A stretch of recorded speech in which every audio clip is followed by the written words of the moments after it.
Դուք ինչ ակնկալիքով եք այսօր այստեղ։ Ես ինքս Երևանում եմ ծնվել, բայց հայրս Արցախցի է, Հադրութեցի ու Տումի գյուղից։ Ակնկալիքս որպես հայ, որպես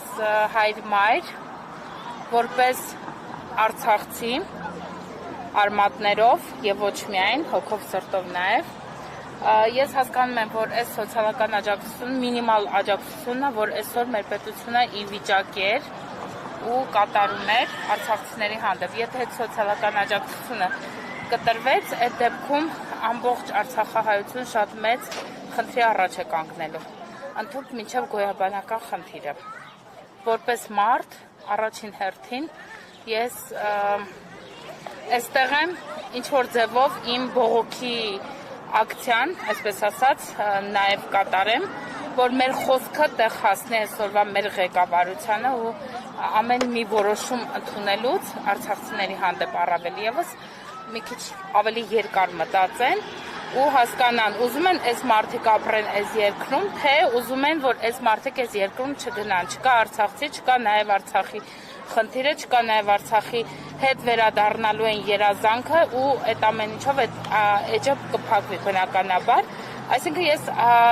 կարծում եմ, որ միտումնավոր է ամեն ինչ արվում, նաև որ մարդիկ թողեն ու գնան Արցախի հարցը մոռացության։ Այո, Արցախի հարցը ինչ որ չափով նաև մոռացության հարցին, բայց որպես մարդ ով ունի հարազատներ, բարեկամներ եւ այլն, ես հասկանում եմ, որ այս մարդիկ ուզում են այստեղ ապրեն, նախ իրենք բոլորը արարող, իրենք բոլորը աշխատող, աշխատասեր եւ շատ բարձր որակ ունեցող մարդիկ են։ Եթե մենք իրենց կորցնենք, ապագայում դա ի սկզբանե մեզ է շատ վատ լինելու։ Այսինքն մենք ամեն ինչ պետք է անենք, այս մարդիկ այստեղ լիարժեք որպես Հայաստանի Հանրապետության քաղաքացի, որում միշտ են իրենք Հայաստանի Հանրապետության անձնագրով եղել, եւ որպես լիարժեք քաղաքացի իրենք պետք է այստեղ նորմալ ապրեն մեզ պես։ Եվ մենք ամեն ինչ պետք է անենք, որ կարողանանք այդ մարդկանց օգնենք ու իրենք այստեղ